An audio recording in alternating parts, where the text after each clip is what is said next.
Hello students, most welcome to this session.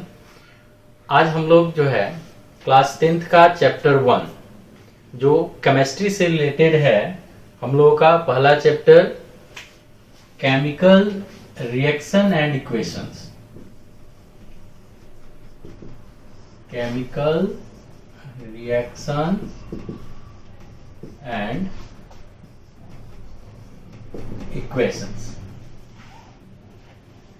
इस chapter को हम लोग जो है आज समझने का प्रयास करेंगे।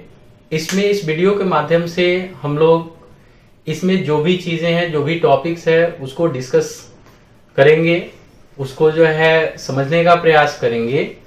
और इसी ऐप में जहां पे आप वीडियो देख रहे हैं उसके नीचे, उसके साइड में या नीचे जहां भी हो, असाइनमेंट करके एक होगा, वहां पर आप क्लिक करेंगे तो इससे रिलेटेड आपको जो है नोट्स मिल जाएगा। अगर आप वीडियो देख रहे हैं उस समय आपको कोई परेशानी होती है, किसी तरह का कोई डाउट होता है, तो नीचे मैसेज करने का भी ऑप्शन होता है, वहां पर आप अपना डाउट लिख करके और सेंड कर सकते हैं। उसका जो है सॉल्यूशन आपको प्रोवाइड करा दिया जाएगा। तो आइए हम लोग जो है डिस्कस करते हैं केमिकल रिएक्शन एंड इक्वेशन। इससे पहले हम लोग थोड़ा सा बैक में चलें, इसकी हिस्ट्री थोड़ा सा जान लें। केमिस्ट्री जो वर्ड आया है, ये आया वर्ड कीमिया से, CHEMIA, कीमिया।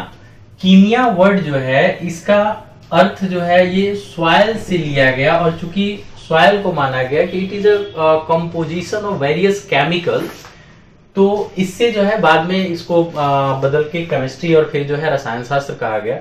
ये वर्ड जो आया, और इसके केमिस्ट्री के जो फादर्स के नाम से हम लोग जिनको जानते हैं, फादर ऑफ केमिस्ट्री, उनको हम लोग कहते हैं एंटोनी लेवोजियर।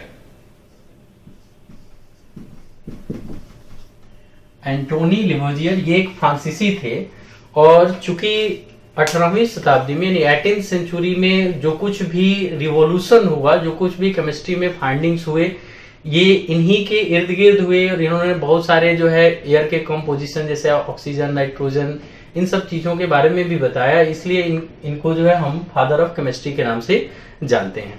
केमिस्ट्री अगर देखा जाए तो without chemistry there is no meaning of life. हम लोग जो है केमिस्ट्री की उपयोगिता बहुत ज्यादा है, और चाहे आप आगे चल के इंजीनियरिंग पढ़ना चाहते हैं, चाहे आप जो है आगे चल के डॉक्टरी पढ़ना चाहते हैं, या किसी और क्षेत्र में भी जाना चाहते हैं, वहाँ केमिस्ट्री बहुत ही मस्ट है। और ज्यादातर ऐसा देखा जाता है कि ज्यादातर बच्चे जो है वो केमिस्ट्री से ही डरते हैं, चाहे वो इंजीनियरिंग का स्टूडेंट्स हो और चाहे वो ये मेडिकल लाइन में जा रहा हो। लेकिन दोनों में, चूंकि इसकी महत्ता हम इससे समझ सकते हैं ये कितना इंपॉर्टेंट है हमारे लिए, कि इंटर के बाद, ISC करने के बाद दो क्षेत्र में जो आप जाते हैं, चाहे मेडिकल का क्षेत्र में जाते हैं और चाहे आप इंजीनियरिंग के क्षेत्र में जाते हैं, दोनों में ही केमिस्ट्री आपका एक जो है इसेंशियल सब्जेक्ट के रूप में रहता है। चाहे आप जेई दे रहे हो, चाहे आप नीट दे रहे हो, दोनों में कॉमन जो है वो केमिस्ट्री बहुत बड़ा रोल प्ले करता है। कारण इसका है कि विदाउट केमिस्ट्री जो है कुछ भी, everything that we see around us, हम लोग जो है विदाउट केमिस्ट्री उसमें आगे नहीं बढ़ सकते हैं।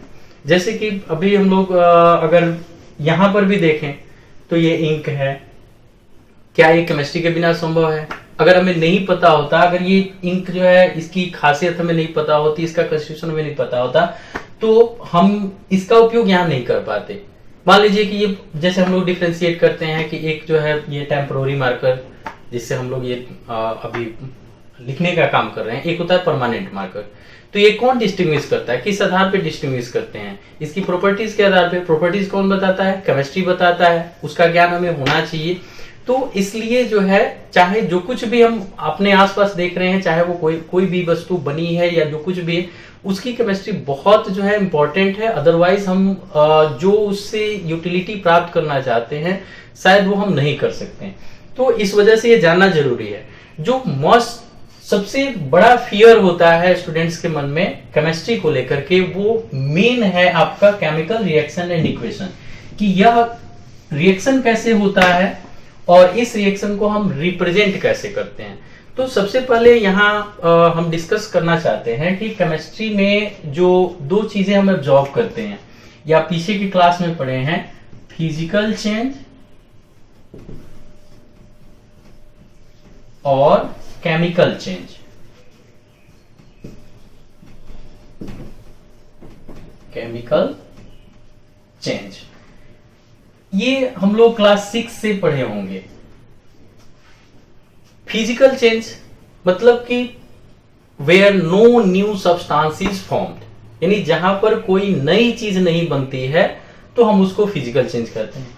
Chemical change where a new substance is formed. ऐसे तो इसको डिफरेंशिएट करने के लिए हम लोग जो है 2-3-4 पैरामीटर्स या लाइन लेते हैं, लेकिन मेन जो उसमें है कि जहां पर कोई नया सब्सटेंस नहीं बनता है और जहां पर कोई नया सब्सटेंस बनता है।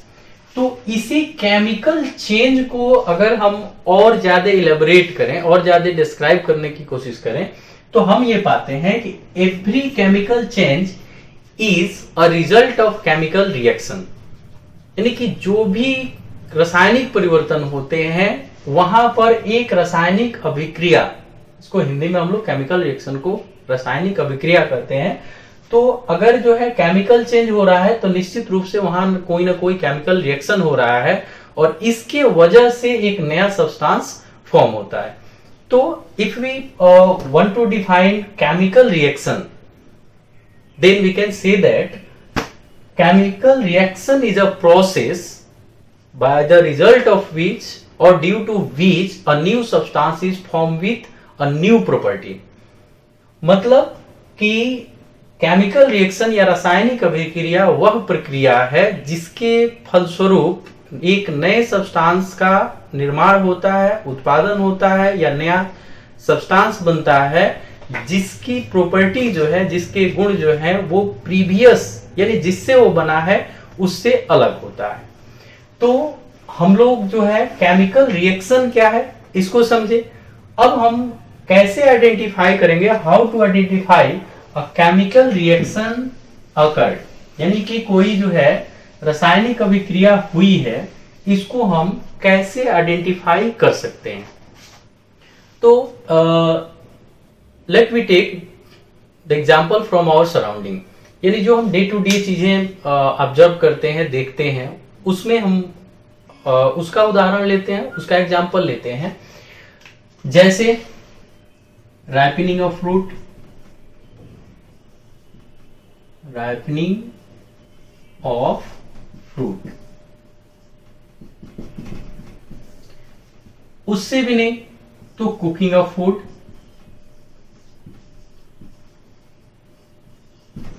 भोजन का पकना। भोजन जो पकाया जाता है इसमें हम लोग बहुत ही इजीली इसको ऑब्जर्व कर सकते हैं कि जब रॉ मटेरियल होता है, जो भी रॉ मटेरियल होता है भोजन पकाने में, उसका टेस्ट, और जब भोजन पक जाता है तो फाइनल जो प्रोडक्ट होता है उसका टेस्ट, दोनों में बहुत ही अंतर होता है। जैसे फिजिकल और केमिकल चेंज को हम डिफरेंशिएट करते हैं तो एक में कहते हैं कि फिजिकल चेंज जो है कैन बी इजिली रिवर्स्ड, यानी उसको आसानी से जो है दोबारा फिर उसके प्रीवियस फॉर्म में लाया जा सकता है, जबकि chemical change can't be reverse. अब एक चीज यहाँ और बता दें कि कांट बी रिवर्स जो होता है ये ऐसा नहीं कि मतलब परमानेंट के लिए है। फिजिकल चेंज है कि उसको हम रिवर्स भी करते हैं तो वहां एक हम लोग जो है टर्म एंड कंडीशंस काम करता है कि physical change can be reversed with the physical processes and chemical change can be reverse, लेकिन सबके लिए नहीं है, कुछ के लिए है कि can be reverse with some chemical processes. जैसे यहां एक उदाहरण लेकर हम समझ लेंगे कि H2O को हम चाहें तो तोड़ सकते हैं H2+O में, किसके थ्रू, इलेक्ट्रोलाइसिस अगर कर दें, सॉरी हाइड्रोलाइसिस इसको कहते हैं, हाइड्रोलाइसिस अगर कर दें तो H2 और O में टूट जाएगा और फिर H2 और O अगर कंबाइंड हो जाए तो फिर ये H2O बना लेगा।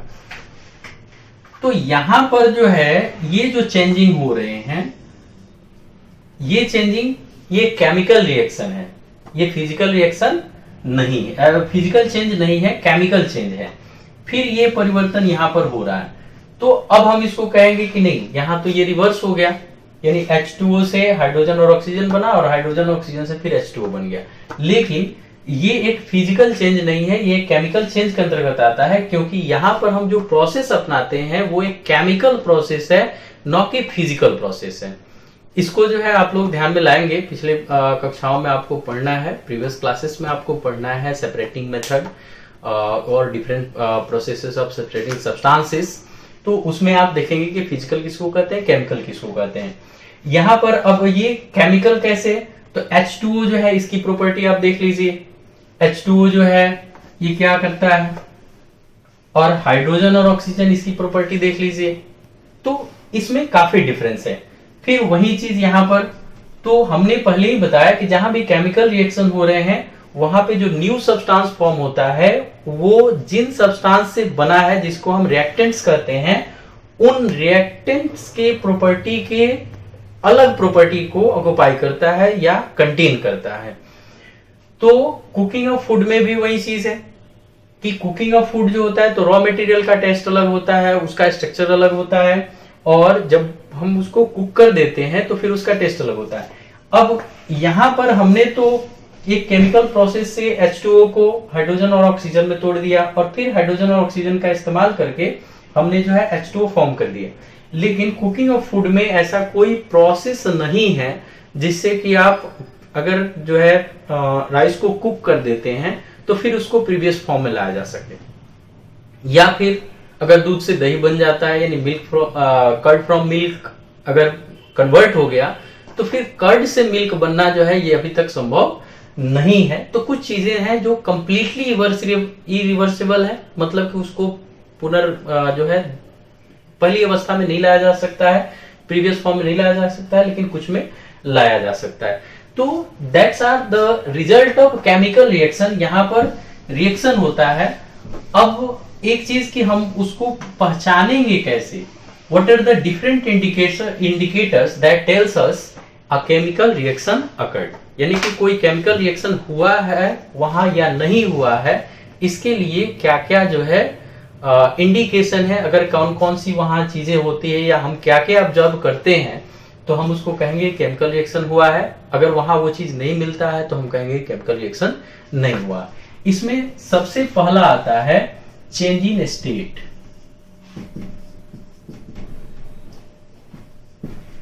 चेंज इन स्टेट में जैसे अगर आप एनसीईआरटी बुक लेते हैं तो वहां पर आपको जो है एक बहुत बढ़िया एक्टिविटी दिखाया गया है, जिसमें कि एक मैग्नीशियम रिबन को बर्न किया जाता है। मैग्नीशियम रिबन को बर्न जब करते हैं तो पहले वो एक स्ट्रिप के रूप में रहता है, और जब बर्न होता है डार्जिलिंग जो है लाइट के साथ, तो वह जो है एक पाउडर के रूप में बन करके, चूर्ण के रूप में, पाउडर के रूप में बन करके और एकदम भुरभुरा सा जो है वो नीचे गिरने लगता है। तो पहले वो किस स्टेट में है, सॉलिड में ही है, लेकिन स्ट्रिप के रूप में है, एक फीते के रूप में है। लेकिन बाद में किस में कन्वर्ट हो गया वो, तो चूर्ण के रूप में, पाउडर के रूप में। या फिर अगर H2O की ही, जैसे अभी हमने लिखा था H2O की ही बात करें तो H2O जो है लिक्विड फॉर्म में है, और यही जब हाइड्रोलाइसिस करते हैं with the help of electric, तो यह जो है दोनों गैस के रूप में, मतलब हाइड्रोजन भी गैस बन गया और ऑक्सीजन भी गैस बन गया, और दोनों इवॉल्व होता है। तो चेंज इन स्टेट, यहां स्टेट चेंज हुआ। इसके बाद दूसरा क्या होता है, तो चेंज इन स्टेट के बाद चेंज इन टेम्परेचर।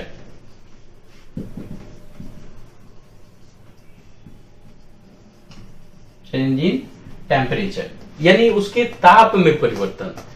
अगर कहीं पर भी ताप में भी परिवर्तन हो रहा है तो ये माना जाता है कि वहां जो है केमिकल रिएक्शन हुआ है। जैसे कि अगर जो है हम एसिड बेस को आपस में मिलाएं, या सिंपल सी एक एक्टिविटी आप लोग जो है, तो वहां पर अगर सिंपल सा आप 8 में भी अगर पढ़े होंगे तो वहां देखे होंगे कि जब हम लोग, या फिर ये तो डेली एक्सपीरियंस की चीज है कि कभी हम सर्फ लेते हैं, सर्फ डिटर्जेंट पाउडर, और उसको हथेली पे रखें और उस पर थोड़ा सा पानी डालें, तो आप ऑब्जर्व करेंगे कि आपको फील होगा कि थोड़ा सा हथेली जो है वो गर्म होता है, हल्का सा आपको जो है वहां पर हीट जो है वो हीट का अनुभव होगा। तो इसका मतलब वहां क्या होता है, वहां भी एक केमिकल रिएक्शन होता है कि आयोनाइजेशन होता है उसका, तो वो केमिकल रिएक्शन है। ठीक है, इसके अलावा बहुत सारे जो है ऐसी जगह है कि जैसे आप ये भी देखते हैं कि जब व्हाइट वॉशिंग होती है घर की व्हाइट वॉशिंग मतलब कि घर की पुताई, जो चूना से हम लोग लेपते हैं, मतलब कि चूना से रंगते हैं घर को, तो उस समय क्या करते हैं हम लोग बाजार जाते हैं, बाजार से चूने की एक बोरी लेके आते हैं, बोरी लेके आके उसको एक टब होता है या नाद वगैरह जो भी है, मतलब टब होता है, उसमें पानी भर देते हैं और चूने की बोरी उसमें पलट देते हैं। जब पलट देते हैं तो वहां हम क्या देखते हैं, वहां हम देखते हैं कि थोड़ी ही देर में धीरे धीरे बबल्स आने शुरू होते हैं और धीरे मतलब थोड़ी ही देर में वो पानी इतना ज्यादा खौलने लगता है कि जैसे चावल जो है हम लोग जब चावल पकाते हैं तो वैसा कुछ कंडीशन काफी जो है खौलने लगता है, और अगर उसमें हम हाथ डाल दें तो हमारा हाथ जलना बिल्कुल निश्चित होता है, मतलब कि उसका टेम्परेचर बहुत अधिक हो जाता है। तो आखिर यहाँ भी क्या होता है, यहाँ भी केमिकल रिएक्शन होता है। वो एक रिएक्शन आपको पता होगा, नहीं पता है तो बता देते हैं कि वहां पर होता क्या है कि हम लोग जो चूना लेके आते हैं इसको हम लोग कली चूना कहते हैं, कली चूना, या इंग्लिश में इसको क्विकलाइम कहते हैं। क्विकलाइम जो होता है वो कैल्शियम ऑक्साइड होता है, CaO, calcium oxide. Calcium oxide में जब हम पानी मिलाते हैं H2O मिलाते हैं तब ये कन्वर्ट हो जाता है CaOH2 में, यानी कैल्शियम हाइड्रोक्साइड में। और यह कैल्शियम हाइड्रोक्साइड ही क्या करता है कि इसी पानी को हम लोग क्या करते हैं, जब अगले दिन पुताई करना होता है तो पहले खूब घोलते हैं, घोल करके बाल्टी में लेते हैं, ब्रश से मार देते हैं। जब ब्रश से मार देते हैं तो उस समय देखते हैं कि उस समय जो है हमारा उतना ज्यादा जो है लाइट नहीं आता है, तो हम लोग मारते जाते हैं, लाइट नहीं आता है। लेकिन वही चीज हम देखते हैं कि थोड़े दिन मतलब थोड़ी देर बाद या 1-2 दिनों बाद जब वो पूरी तरीके से दीवार सूख जाता है तो चमक बहुत ज्यादा आ जाती है। इसके पीछे कारण क्या होता है, इसके पीछे कारण ये होता है कि फिर ये कैल्शियम हाइड्रोक्साइड यानी जो चूने का पानी जो हम लोगों ने लेपा है वह क्या करता है कि एटमॉस्फेरिक CO2 से रिएक्ट करता है और CaCO3 का एक छोटा मतलब एक पतला सा लेयर बना देता है। और CaCO3 जो है एक बहुत ही चमकदार व्हाइटिश जो है सब्सटेंस है, यही मार्बल का भी फॉर्मूला होता है। तो ये जब लेयर बन जाता है तब तो वही चूने से रंगा गया दीवार जो है हमें काफी सफेद दिखता है। तो ये सब हम लोग जानते हैं, यहां तक कि आप जो है इवन एक इलिटरेट पर्सन से भी कहिएगा कि मतलब इसमें क्या क्या कैसे कैसे होता है तो सब बता देगा। लेकिन व्हाट इज एक्चुअली हैपनिंग, इसमें एक्चुअली में हो क्या रहा है, यही चीज हम केमिस्ट्री में पढ़ते हैं, किताबों में पढ़ते हैं। तो इलिटरेट पर्सन है वो सारी एक्टिविटी जानता है, ऑब्जर्व करता है, सारी चीजें उसके नॉलेज में है, लेकिन एक्चुअली में क्या हो रहा है वो नहीं जानता है। और हम लोग क्या करते हैं कि इसी चीज को रिवील्ड करते हैं कि वहां एक्चुअली में क्या हो रहा है, और उस ज्ञान को उस नॉलेज को हम लोग दूसरी जगह अप्लाई करते हैं। तो एक केमिकल रिएक्शन यहाँ भी हो रहा है, सब लोग जानते हैं कि जब तक भिगोएंगे नहीं तब तक जो है वो कैल्शियम हाइड्रोक्साइड, ये भले नहीं जानते कि कैल्शियम हाइड्रोक्साइड नहीं बनेगा, लेकिन हम लोग ये जानते हैं कि भिगोएंगे नहीं तब तक लिपाएगा नहीं, जब लिपा जाता है तो कहते हैं कि जब तक सूखेगा नहीं तब तक लाइट नहीं आएगा। लेकिन इस दौरान क्या क्या हुआ ये चीज हमें कौन बताता है, केमिस्ट्री बताता है। तो यहां भी एक रिएक्शन हुआ, तो यहां हमें यह जानना था कि चेंज इन टेम्परेचर, यहां कैल्शियम ऑक्साइड जो है वो वाटर से जब रिएक्ट किया तब जो है कैल्शियम हाइड्रोक्साइड बनाया और बहुत ज्यादा मात्रा में हीट प्रोड्यूस हुआ। तो सर्फ वाला जो हीट प्रोडक्शन है वहां पर थोड़ी मात्रा में हो रहा है, इसलिए हमें कभी अनुभव होता है कभी नहीं भी होता है, लेकिन जनरली अनुभव हो जाता है। ये चीज जब आप करेंगे तो आपको बिल्कुल अनुभव हो जाएगा कि अगर केमिकल रिएक्शन हो रहा है तो वहां टेम्परेचर, हाँ ये एक अलग चीज है कि कुछ ऐसे केमिकल रिएक्शन होते हैं कि जहां पे टेम्परेचर एब्जॉर्ब किया जाता है और कुछ ऐसे केमिकल रिएक्शन होते हैं जहां पे टेम्परेचर इवॉल्व किया जाता है। लेकिन यहां हमें वो नहीं जानना है, हमें यहाँ जो है चेंज इन टेम्परेचर, बहुत जो है ऐसे कंडीशंस भी आते हैं जहां टेम्परेचर कम भी हो जाता है, यानी कि वहां क्या हो रहा है, हीट जो है अब्जॉर्ब किया जा रहा है। तो ये हो गया। इसके बाद आता है change in colour. Change in colour जो है ये थोड़ा सा समझना मुश्किल है, क्योंकि हर जगह हम लोग आसानी से अपने इन्वायरमेंट में उसको देखते हैं लेकिन उतनी आसानी से नहीं समझ पाते हैं। Change in colour. Change in colour क्या कहता है? सिंपल सा है। देखो, जब भी आप स्टडी करो तो उस जो भी बात 2 लाइन ही हमने बताया हो या 2 लाइन ही आपने कहीं बुक से पढ़ी हो, उस 2 लाइन को ही आप अपने सराउंडिंग में ऑब्जर्व करने की कोशिश कीजिए। जिस दिन आप अपने सराउंडिंग को ऑब्जर्व करने लगिएगा और उस नजरिए से देखने लगिएगा, आप समझिए कि एक तरह से जो है आप साइंटिस्ट हो जाए। साइंटिस्ट कौन होता है? साइंटिस्ट जो है वो भी एक सिंपल आदमी है, बस उसका एब्जॉर्प्शन पावर जो होता है वो हम लोगों से बेहतर होता है या आम आदमी से बेहतर होता है। वो जो कुछ भी देख रहा है उसके पीछे की कारण को ढूंढने का प्रयास करता है या उसी को एक सिस्टमेटिक वे में देखने का प्रयास करता है, जिससे कि उसे कार्य और कारण में संबंध, यानी कि जो प्रोसेस है और उसके लिए पीछे जो रीजन है वो समझ में आ जाता है और तब वो एक फॉर्मुलेट कर देता है, एक सामान्य सा नियम बना देता है, तब हम उसको साइंटिस्ट कहते हैं। तो यहां पर चेंज इन कलर में सिंपल सा है कि हम अपने आसपास जो कुछ भी देखते हैं, जैसे हम लोग कोई फल का पकना ही देखें या फल को हम तो आसानी से ऑब्जर्व करते हैं कि जो भी फल जो है, जितने भी फ्रूट्स होते हैं, इसेंशियली सब शुरू में ग्रीन होता है। क्या कारण होता है? कभी आपने सोचा है? सोचना चाहिए। जो भी फल नया बनता है ग्रीन होता है क्योंकि उस पे जो है क्लोरोफिल होते हैं, आउटर लेयर पे क्लोरोफिल होते हैं। वो क्लोरोफिल धीरे धीरे उनके काम, जैसे जैसे फ्रूट डेवलप होते जाता है उसका काम खत्म होते जाता है और धीरे धीरे उसका स्थान जो है कोई क्रोमोप्लास्ट ले लेता है, यानी वहां क्लोरोप्लास्ट होता है क्योंकि फ्रूट ज्यादा बनाने होते हैं। उसका स्थान जब क्रोमोप्लास्ट ले लेता है तो वो एक कलर पिगमेंट उसमें आ जाता है और तब कोई ना कोई उसमें जो है कलरिंग आ जाती है। अब ये तो हुआ नेचुरल। बहुत जगह हम लोग एक सिंपल सा काम करते हैं, जैसे घर में आम पकाना हो या बहुत लोगों के जो देहात से बिलोंग करते हैं, केला वगैरह घर पे फला हो, तो बहुत ऐसा कम देखने को मिलता है कि वो पेड़ पर पक जाए, यानी कि उसके स्टेम जो भी है उस प्लांट पर उस पे पक जाए, उस पे नहीं पकता है। तो क्या करते हैं? काटते हैं, काट के लेके कार्बाइड वगैरह या एक केमिकल भी मिल रहा है उसमें रख देते हैं, उसमें उस डुबो करके निकाल के रख देते हैं, वो पक जाता है। एक्चुअली में यहाँ क्या होता है कि जो हम लाए वो केला जो है हरा था, उसका छिलका भी हरा था, लेकिन जैसे ही उसको कार्बाइड में रख दिए 24 घंटे के अंदर वो पीला हो जाता है, पक भी जाता है, वो अलग चीज है, लेकिन कलर उसका हरा से पीला हो जाता है। एक्चुअली में क्यों हुआ? क्योंकि वहां जो है केमिकल रिएक्शन हुआ। अब टेस्ट में भी परिवर्तन आ गया। पहले जो है वो कुछ कसैला टाइप का, कुछ अलग सा उसका स्वाद था। अभी जब पक गया, पीला हो गया, तो उसका टेस्ट भी क्या हो गया? मीठा हो गया या थोड़ा सा मतलब मीठा टाइप का हो गया। तो चेंज इन कलर।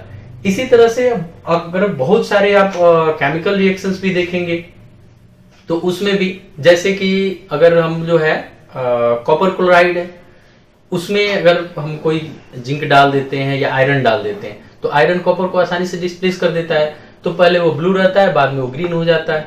तो यहाँ जो है, हालांकि ये थोड़ा सा लैब से रिलेटेड है इसलिए मैं इसका एग्जांपल नहीं दिया, मैंने वही एग्जांपल दिया जो आप देख रहे हैं, आप सुन रहे हैं, आप समझ रहे हैं, आपके आसपास हो रहा है। तो चेंज इन कलर हो गया। लास्ट है कि evolution of gas. Evolution of gas यानी कि कोई केमिकल रिएक्शन होता है तो वहां गैस निकलता है, ठीक है। ये जो है कॉमन सा एग्जांपल तो इसका हम नहीं देख सकते हैं, लेकिन जैसे इसमें एनसीईआरटी वगैरह में बहुत सारा एक्टिविटी दिया हुआ है, जैसे कि कोई एसिड है, अगर एसिड है उसमें हम जिंक ग्रेन्यूल डालते हैं या कोई भी मेटल का टुकड़ा डालते हैं, चाहे वो एल्युमिनियम हो या फिर जिंक हो या आयरन हो, तो उसमें से गैस निकलता हुआ हमें प्रतीत होता है, ये बुलबुला टाइप का निकलता है। और अगर वहां जहां गैस निकल रहा है वहां हम जलती हुई माचिस की तीली लेके जाएं, यानी अगर बर्निंग मैच स्टिक लेके जाएं, तो वो पॉप साउंड के साथ जलती है। इसका मतलब कि जो गैस निकल रही है वह गैस हाइड्रोजन है। तो ये चीज हम लोग पहले भी पढ़े हैं, एसिड बेसिस एंड साल्ट जो 8th क्लास में पढ़े उसमें भी पढ़े हैं कि when metal react with acid it produce hydrogen gas. तो वह भी एक केमिकल रिएक्शन है, यानी कि कोई भी केमिकल रिएक्शन हो रहा है तो इसमें 4 चीजें बहुत महत्वपूर्ण है। ये अगर चारों में से 3 भी कम से कम हैं तो हम कह सकते हैं कि वहां केमिकल रिएक्शन हो रहा है, अगर नहीं है तो वो माना जाएगा कि वहां केमिकल रिएक्शन नहीं हुआ। पहला क्या हुआ? चेंज इन स्टेट, यानी उसके अवस्था में परिवर्तन। दूसरा क्या हुआ? चेंज इन टेम्परेचर, यानी उसके ताप में परिवर्तन। चेंज इन कलर, यानी कि जैसे फ्रूट का राइपनिंग वगैरह हो गया, और इवोल्यूशन ऑफ गैसेस। तो ये 4 चीजें हमें ध्यान में रखना है। इसके बाद जो है हम लोग पढ़ेंगे केमिकल इक्वेशंस और बैलेंसिंग ऑफ केमिकल इक्वेशन, जो बहुत ही जरूरी चीज है बैलेंस करना, कि उसको कैसे बैलेंस करते हैं। थोड़ा सा मुश्किल होता है, ज्यादातर बच्चे समझते हैं कि बहुत ज्यादा मुश्किल है, लेकिन बहुत ज्यादा मुश्किल नहीं है। उसको हम बहुत ही आसान तरीके से समझा देंगे, आपको बहुत आसान लगेगा आपको केमिकल इक्वेशंस को बैलेंस करना।